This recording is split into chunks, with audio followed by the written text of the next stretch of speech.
Pasemos al siguiente invitado, Pasemos. que no deja de ser menos complejo. Uf, otro genio. Leonardo, Y este sí que es genio. no, Leonardo da Vinci. Siglo XV, 15 de abril de 1452. Ni siquiera se había cambiado el calendario. Seguimos en el calendario juliano. Estamos en el calendario juliano. Está adaptado, si es en la fecha adaptada del calendario gregoriano. 1577, Tierra Galáctica Roja. La evolución, ¿cierto? En este proceso de amor incondicional o amor universal que hace el perro. El arquetipo galáctico es el navegante. Veamos entonces la firma galáctica. La firma galáctica. Tierra Galáctica Roja, 1577, Leonardo da Vinci. La afirmación galáctica dice: armonizo con el fin de evolucionar, modelando la sincronicidad. Sello la matriz de la navegación con el tono galáctico de la integridad. Soy guiado por el poder del nacimiento. Así es. Y el oráculo de la Tierra Galáctica tiene como análogo el viento galáctico, que es el Kin 242. Como guía tiene el dragón galáctico, que es el Kin 21. Tiene como antípoda la mano galáctica, que es el Kin 47. Y su oculto es la semilla rítmica Kin 84. Tiene como Cicrono el 193, caminante espectral de la onda encantada de la noche, y nace en el anillo solar del mago entonado. Tiene harto de mago. Es el mago que viene ahora. El próximo anillo. El próximo anillo, ya estamos llegando ya. Así que vamos a entrar en un año mago como el año de nacimiento de Da Vinci. Y es importante. Yo encuentro que acá, hablando de esto del calendario juliano y del calendario gregoriano, ¿sí? Todos los años magos nos toca el bisiesto. El año mago toca los bisiestos, exacto. Así que nos va a tocar el Hunabku 21, tenés razón. El 0.0, Hunabku 0.0. Así que todos los años magos, así que nos va a tocar seguramente ahí. Y que el mago entonado es el quinto piso de la onda encantada, el perro. Entonces, en el fondo, estamos en este mismo proceso evolutivo, está en ese mismo año. Y nace en una luna planetaria Alfa 12. Seba, ¿qué te pareció la vida de Vinci? Tú eres un enamorado del ¿cómo se llama? De la historia antigua. Estuvimos hablando antes de partir y la verdad está ahí emocionadísimo con este personaje. Fascinante. ¿Qué es lo que a ti te fascinó de Leonardo? Uy, es que hay que decir, es un absoluto genio, creo. Es un hombre. Hablábamos en el capítulo anterior de la Tierra como el navegante, sí, como el adelantado a su tiempo, ¿no? Claro. Y este sí que era adelantado a su tiempo. O sea, no, se pasó. Se pasó. O sea, diseñó, o sea, todas las cosas que él veía y podía diseñar fueron los que fueron comprobándose después con el tiempo. Exacto. O sea, de verdad que es una de las personas como más adelantadas a su época que yo creo que hemos revisado por lo menos hasta el Seguro momento. que sí. Y que seguro que en la historia debe ser uno de aquellos. Bueno, un montón de sincronías. Y me quedo yo creo que van a salir varias, pero me quedo con la época en la que estaba, ¿no? El Renacimiento es una época de florecimiento después de una época muy oscura de la Edad Media. Y digamos que coincidió con un montón de personajes que digamos, marcaron un periodo histórico muy avanzado para la historia. Estuvo, ¿cierto?, a la par con Miguel Ángel, con Donatello, como grandes pintores. Aquí empieza la arquitectura, Claro. es la arquitectura que tenemos hoy en día. Y comienzan, digamos, los avances en la anatomía. O sea, los avances en medicina aquí son, pero también extraordinarios. Entonces, aquí, digamos, es un genio que es capaz de hecho, lo que más creo que se ve plasmado es que es la representación del hombre renacentista. Exacto. O sea, de que es tú me lo dijiste, polímota. Un polímota, o sea, un personaje. Polímata. Que es un personaje que es capaz de combinar todo, ¿no? Mira, por ejemplo, es una persona que tiene más de una expertise. Por ejemplo, acá tengo que es un polímata que era pintor, anatomista, arquitecto, paleontólogo, botánico, escritor, escultor, filósofo, ingeniero, inventor, músico, poeta y urbanista. Era experto en todas esas áreas. O sea, imagínate, tú eres experto en una cosa o en 2, 3 cosas. Yo soy experto en 1, 2, 3 cosas. Este tipo era, o sea, hacía tema de agua, construía, pintaba, cantaba, o sea, hacía música. O sea, anatomía, o sea, olvídate, hizo No, el ingeniero, hombre o sea. vitruviano, el tema del Fibonacci, codificaba el texto, incluso después se hace famosa esta película El Código Da Vinci, que vimos un parte con Tom Hanks, que se hizo famosa, que en el Claro. fondo toma un poco de este como ocultismo que tiene que él tener por su creencia y por la época en donde está, ¿cierto? Es como una cuestión impresionante. Hay que acordarse que es desde la época de Galileo Claro, donde donde te empiezan mataban, po. y donde existe un gran descubrimiento sobre la astronomía. Sí, O sea, se descubren los planetas, el sistema solar.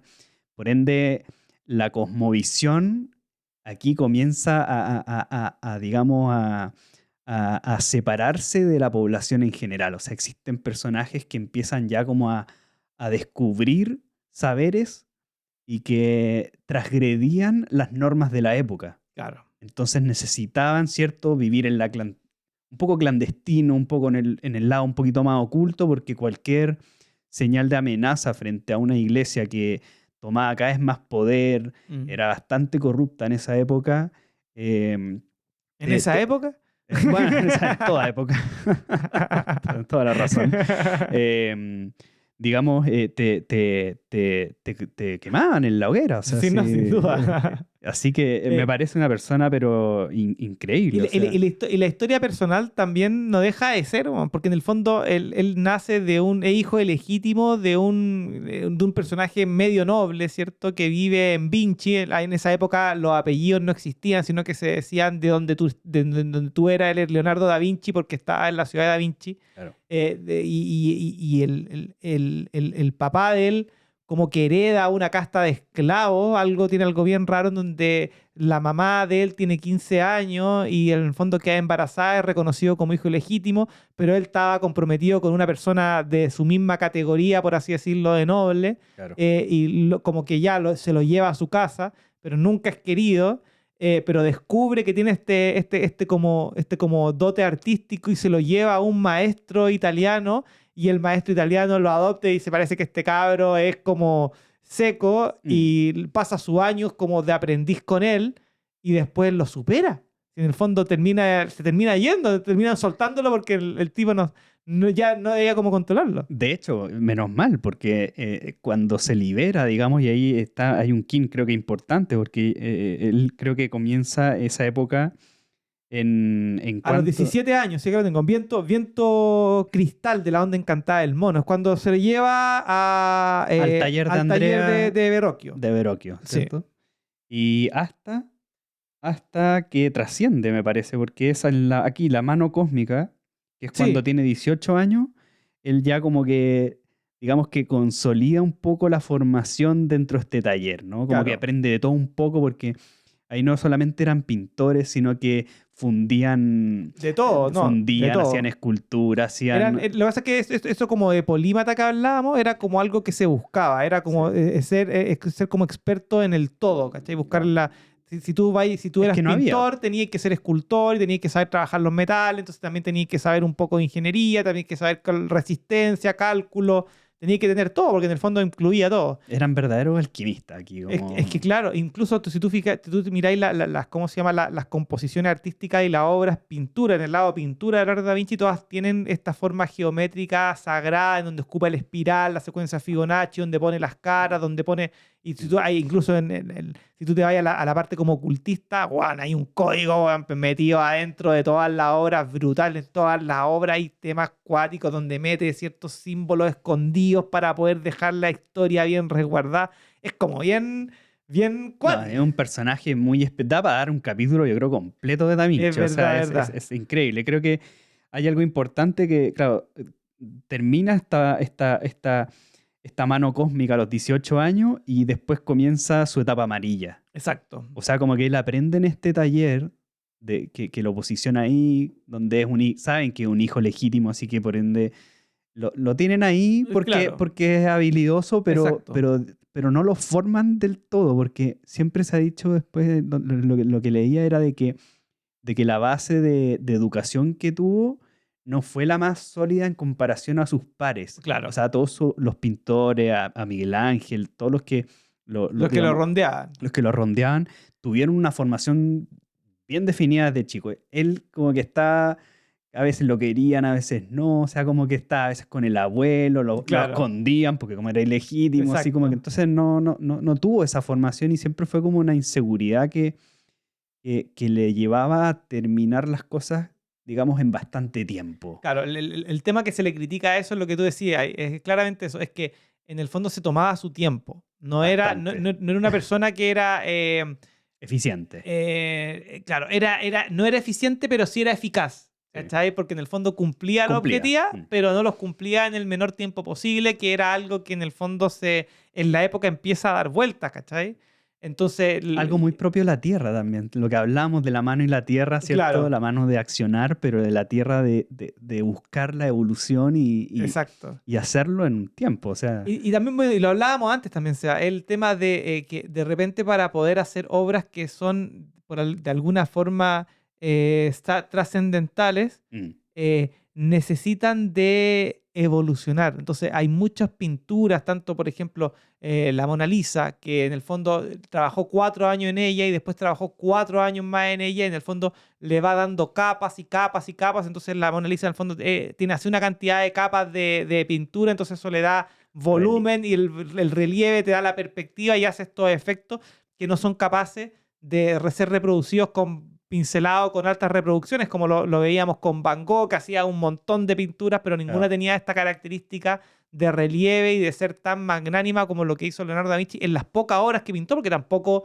son muchas. Lo mismo pasa con La Última Cena, mm, en donde en el fondo él va en contra de como las políticas de cómo representar a Jesús, ¿te claro. fijáis? En los momentos, en cómo están bien geométricamente separados todos los personajes. Entonces, antes de pintar hacía un cálculo matemático, tenía todo un tema que no era llegar y pintar Claro. y se tomaba todo su tiempo posible porque en el fondo tenía que entregarle un contexto y esa era la crítica la gente, que lo veis desde el punto de vista, por así decirlo, empresario. Oye, te amo un cuadro, sí, ok. ¿Cuándo lo querís? Lo quiero al tiro. Claro. Ya, ok, te lo hago al tiro y después te pones 4 años en entregármelo es para ahorcarte, po, weón, ¿cachai? Por eso lo criticaban tanto, ¿no? Nunca va a terminar nada Nunca va a el terminar. Leonardo, pero se vio después en el tiempo que, digamos, las cosas que hizo trascienden hasta el día de hoy. Un personaje totalmente, digamos, icónico. O sea, Da Vinci, a mí lo que más me llamó la atención fue la historia de la Última Cena, que la verdad la desconocía. Yo no sabía ahí que las obras en el Renacimiento estaban plasmadas en las paredes. Claro. Eso lo encontré totalmente increíble. Por eso después lo del techo, ¿cierto? Con Sí. Miguel Ángel, de la Capilla Sixtina. Pero él cuando pinta la Última Cena, cuando ya pasa a su etapa en Milán, ¿cierto? Él es de Florencia, un Sí. poquito más al sur, ¿cierto? Un poquito más al río de Roma, pero él después se va a Milán, que era como una de las ciudades más florecientes de la época. Milán Claro. tenía un auge muy especial y ahí, digamos, él va más que como pintor, como ingeniero, de hecho. Exacto. Va a ser el tema de los ríos, que era por lo que ganaba plata, po. Sí. Pero Y construcción de catedral y cosas de así. catedrales y de guerra, defensas Sí. contra las posibles invasiones, porque fue una época también de muchas guerras. Pero cuando tiene que hacer la última cena, en ese momento, todas digamos, los edificios más importantes, las capillas y todo eso, tenían dos pinturas que tenían que estar sí o sí, que era la crucifixión Claro. y la última cena. Claro. Y todo el mundo, digamos, en la época pintaba la última cena como el momento en que Jesús parte el pan, ¿cierto? Exacto. Y lo reparte entre sus discípulos. Así que eso está graficado. Y aquí es donde Leonardo dibuja, digamos, otro momento de la última cena que por eso, digamos, causa esta diferencia notoria frente a las otras, que es el momento en que dice que alguien lo va a traicionar. Claro. Yo no tenía idea de eso. O sea, la Sí. expresión de cada uno de los elementos de los apóstoles y todo, eh, grafica una expresión humana Mm, que nunca antes se había visto. O sea, claro. el realismo, de hecho, característico del Renacimiento como pintura, es característico en la Última Cena, porque Mm. es capaz de llevar a los personajes, digamos, de la Biblia, del momento, digamos, era el bestseller de la época, Sí, es por la supuesto. Biblia, ¿no? Sigue siéndolo. Claro, le da un carácter de emoción. y de emoción del momento más dramático, ¿no? Claro. En la última cena, el momento más dramático, digamos, no es cuando parte el no, pan. pues no, pues es cuando dicen que alguien lo va a traicionar. Pues ¿quién? Yo eso lo encontré notable, o sea, Yo a mí con el tema de la última cena me tocó ver un documental de Leonardo da Vinci, pero más orientado como al código, ¿cachai? A lo que él era y todo el tema. Ahí tuve un acercamiento a lo que son los cátaros, ¿te fijáis? Lo conversábamos antes de estos seguidores de Juan y los seguidores de Pedro y la persecución que hace la iglesia de Pedro, por así decirlo, para exterminar el tema de Juan por un tema de diferencias de opiniones. Poniendo contexto, en los cátaros lo que hacían era seguir una iglesia que dejaba a Jesús, que era más que nada con la pobreza, ¿cierto? Y enfocada en la figura femenina de María Magdalena. Y por el otro lado está la iglesia de Pedro, que está más en el lado de la ostentación, ¿cierto? Y de resguardar la figura de Cristo con cruces, ¿te fijáis? Como la crucifixión y como momentos de sacrificio para que la gente donara plata y crecieran ellos y se convirtieran en una iglesia poderosa, porque a través del poder podían controlar lo que era la religión, que en el fondo claramente esa es la guerra que ganó. Que ganó, claro. Y que en el fondo también, hablando de la última cena, lo que ahí hablaba el experto, decía que en el lado, si tú miráis la última cena, en el lado izquierdo están los seguidores de Pedro, en donde está como Juan, como acobijándolos, como tratando de decir, oye, mira, sabéis que esto va a ser así. Y por el otro lado están los seguidores de Juan que están como diciendo, no, ¿sabéis de qué lado va a ser el tema este de que nos va a traicionar? Y se muestra como esta separación de las dos iglesias.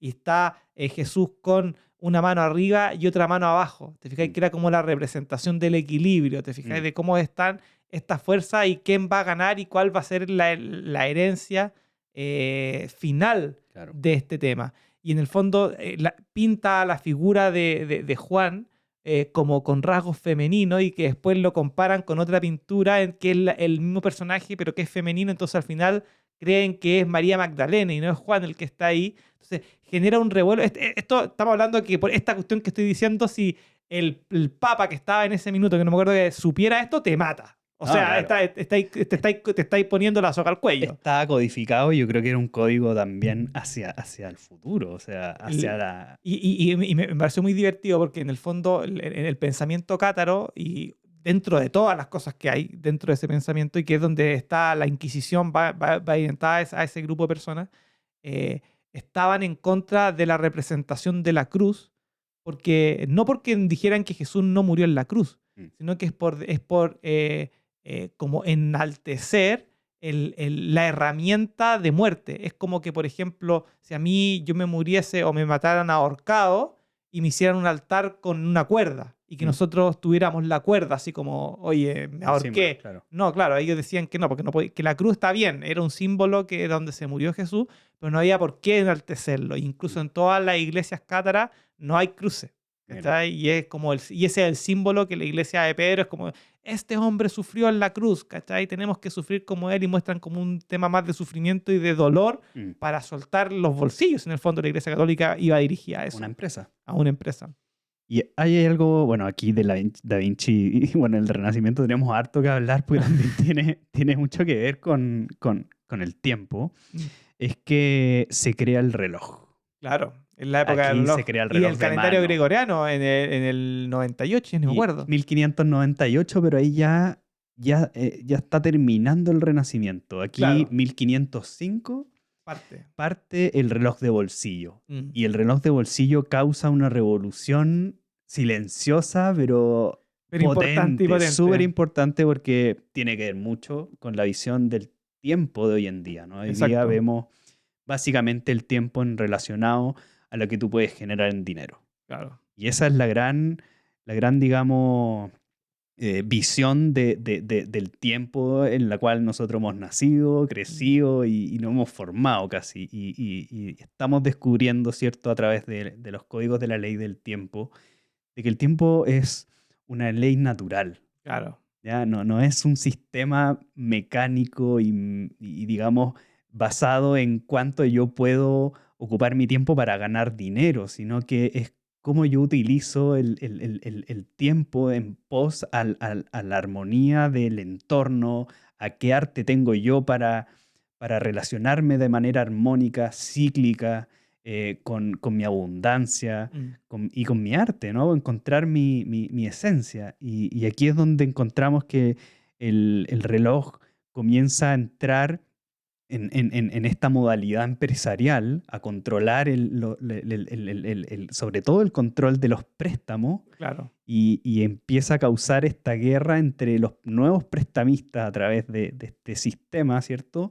A diferencia de los judíos, claro. que los judíos siempre fueron los prestamistas de esa época. Entonces aquí empieza ya la persecución, porque no había, como habían nuevos prestamistas, los antiguos prestamistas judíos fueron perseguidos y comenzó aquí una batalla que hasta el día de hoy yo creo que No, todavía, no, todavía. O todavía sea, estamos ahí. y hay varias historias en torno a los judíos en las historias de las historias de las historias. O sea, Sí. eso es algo que no paró después de la Segunda Guerra Mundial, probablemente. Ahí como, o se relajó, no sabemos si después va a pasar de nuevo, porque todavía el poder está en manos de judíos. Si esa cuestión es así. El poder económico siempre ha estado en ese como conjuntos de personas. Pero en el tema de Da Vinci, siento que es de estos personajes que aparecen espontáneamente en la historia para dejar rastro y dejar cambios, ¿cachai? Mm, Y siento que encarnó muy bien este tema evolutivo, porque en el fondo, si tú lo observáis en perspectiva, el hecho de haber hecho avances tan importantes en tantas áreas de la ciencia, en el fondo te hablan de un personaje que marcó un antes y un después en la historia del planeta, mm. siendo que él no lo hacía por eso. Él lo único que hacía era tratar de hacer lo mejor posible, que en el fondo es lo que te fomenta la ley del tiempo que tú explicaste muy bien ahora, Mm, de vivir tu vida como una obra de arte. mm. Y tú, el tipo independiente que venía, como decíamos, de una familia que estaba quebrada, no quebrada, sino que era hijo ilegítimo, y que estudió con un gran profesor, pero después estudió química, estudió tantas artes, Mm. y en cada minuto de su vida yo lo que me preguntaba es cómo Cresta logró estudiar tanto y hacer tantas cosas. Mm. O sea, cómo tú... Y eso es enfocándote en el momento. Y probablemente en ese minuto no le había llegado su reloj, porque estaba en la época, como tú decís, Claro.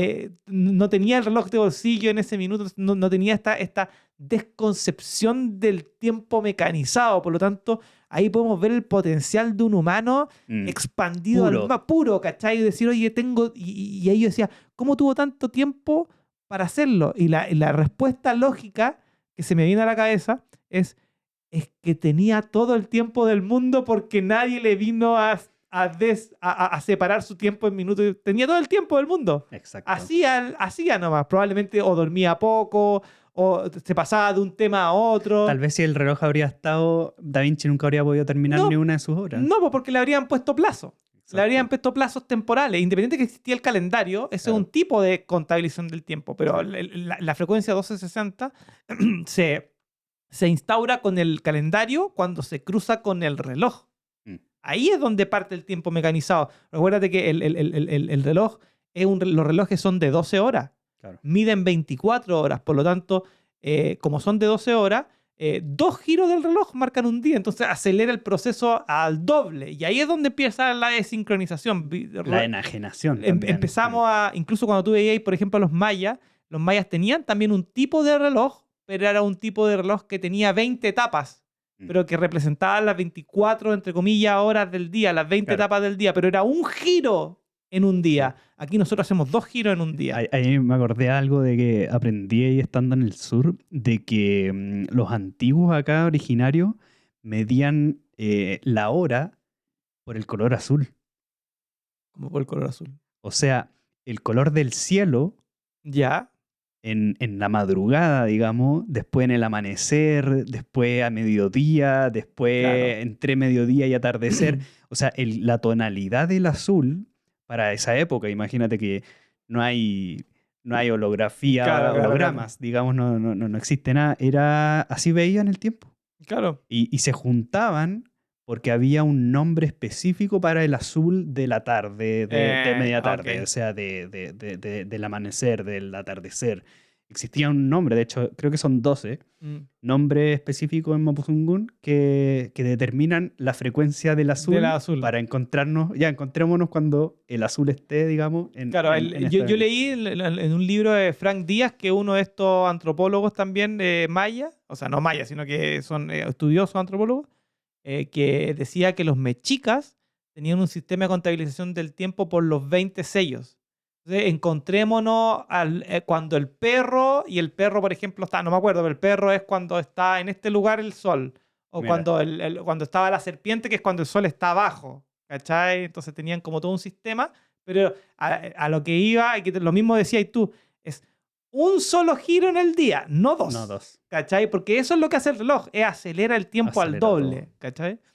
Y lo último que es el tema de para terminar y se nos va un montón de cosas, pero Sí. el tema de la Gioconda, de la Mona Lisa. Mm. Ahí también a mí me gustan los temas como que ocultos, ¿cachai? Sí, me gusta ese como Descifrar. descubrir cosas y todo. Cuando veía esta cuestión, ¿quién era la Gioconda? ¿Cachai? ¿Por qué esta pintura? Yo tuve la oportunidad de ir al Louvre en Francia en algún momento de mi vida y estar ahí parado frente a este cuadrito que es chiquitito, no es un gran cuadro. Está pintado en una madera. Está hecho, pintado ¿no? en una madera y que tiene dos periodos lo pinta entre el 1503 y el 1506, ¿cierto? Entre sus 52 años. Claro, entre mano 1 y humano 6, entre 1503 y 1506, no lo tengo bien anotado, Ujú. en donde le encargan pintar a una persona, a una reina o algo así, Ujú. y el weón no entrega el cuadro.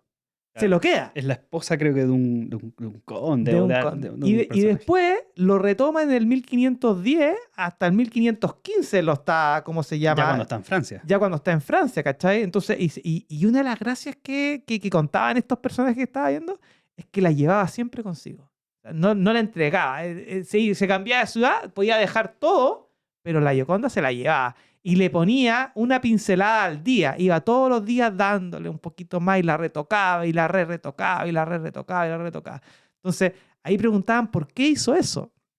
Entonces, y ahí viene como el oculto, porque en verdad, cuando parte pintando a esta persona que se la mandan a hacer, se da cuenta del parecido que tiene con su mamá. Que recordemos que era esta niña de 15 años, Caterina, y él, en el fondo, pinta primero a esta persona que está, pero después, como ve con el parecido y le recuerda mucho, la transforma en su mamá.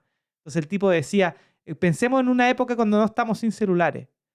¿A quién llevas en tu billetera? ¿Lleva a tu mamá, a tu papá o a tu hijo? No, ¿Cachai? la Entonces, foto ahí de carnet. la foto de carnet para poder verla, ¿cachai? Entonces, Leonardo, era su pintura, ¿cachai? Era la pintura con la que él viajaba. Por eso está en Francia, porque él termina muriendo en Francia, termina Y nunca se casa, no Nunca tiene no tiene hijos. O hijos. sea, la madre, el padre, digamos.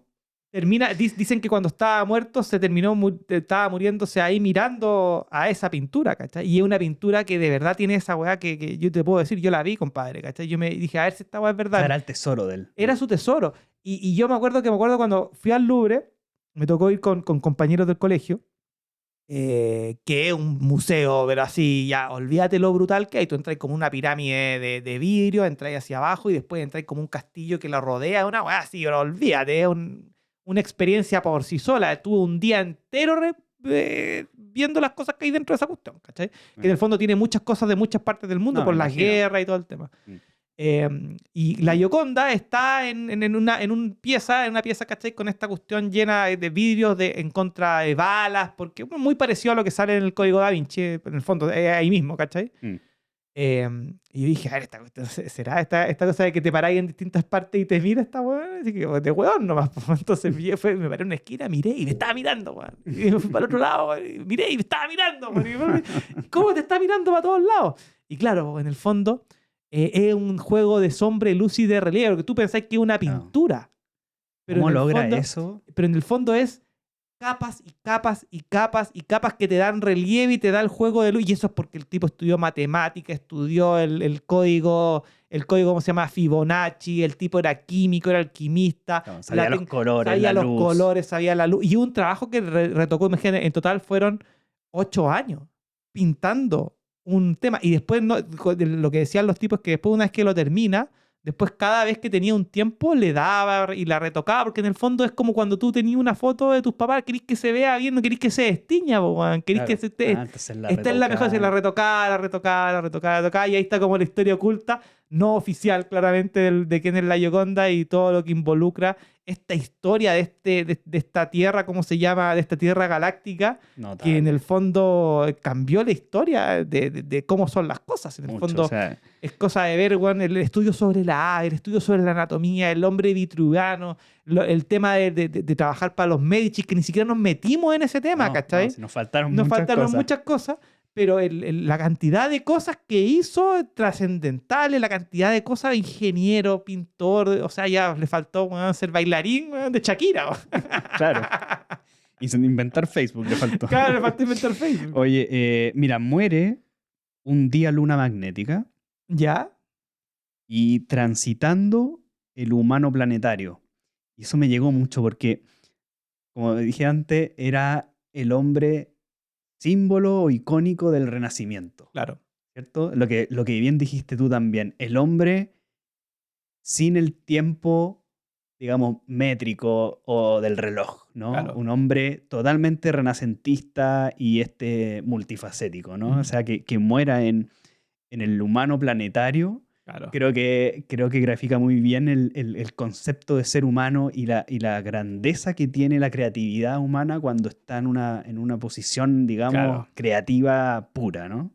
Y también, ojo, que también es importante, no es menor, pero tampoco es tan importante, pero no es menor, es que siempre logró estar en una situación que le permitían hacer las cosas. Mm. Porque en el fondo, una de las críticas que se le hace al capitalismo y al sistema que hoy día estamos como envueltos, es que en el fondo desde el minuto en donde nosotros terminamos nuestro colegio y partimos como nuestra vida laboral, por así decirlo, perdemos la libertad de hacer lo que queremos porque no tenemos el tiempo para hacer lo que queremos porque estamos trabajando para alimentar impuestos para todo y lo que No nosotros paramos. no paramos. Y siempre trabajando hacia los demás o para pagar tu derecho por haber ocupado un espacio en este planeta, ¿cachai? En este mundo de Leonardo da Vinci en el 1400, haber nacido en una familia de nobles, en el fondo no haber nacido siendo ilegítimo, pero estando dentro de este mundo, le permitió posicionarse en una burbuja, ¿te fijáis? Que le permitió desarrollar, incluso cuando llega a Francia en su última época, cuando viene saliendo de la historia de los Medici,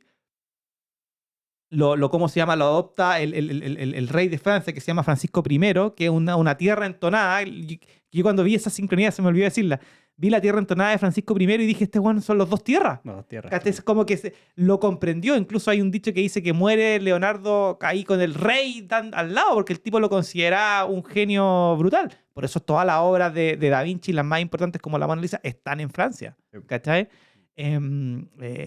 Este Francisco como que lo adopta y le dice una frase que yo la anoté aquí en rojo, que le dice, le pasa el castillo de Clolus, no sé, Clolusé, aquí sale Clolus, y le manda un mensaje a Leonardo. Le pasa el castillo, que era el castillo donde él había sido criado en la infancia, o sea, un castillo donde un rey fue criado, en un castillo de alta alcurnia, y le dice, haz lo que quieras. Y le entrega todo para que el tipo haga lo que quiera, ¿cachai? O sea, ya esa cuestión es como esa varita que todo el mundo hoy día espera que llegue alguien y te dice, oye, olvídate, haz lo que queréis. Claro, es que él quedó fascinado con la última cena. De hecho, él era el que se lo quería llevar. Bueno, Napoleón también. Napoleón también, pero él quería, y de hecho le mandó cartas a Leonardo o a Florencia para que se lo podía casi que arrendar, ¿no? Para que se lo llevara, y por favor. Y bueno, efectivamente, por eso después dice que se va en contra de los Medici, sí, ¿cierto? Porque después como que se cambia de bando, ¿acuerdo? Hay que acordarse que Francisco I invadió Milán. Sí.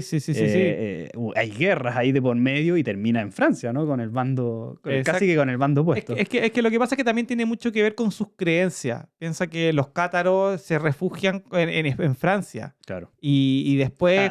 Claro, gana más fuerza esa teoría de los cátaros. Gana más fuerza de los cátaros. Él en el fondo era cátaro.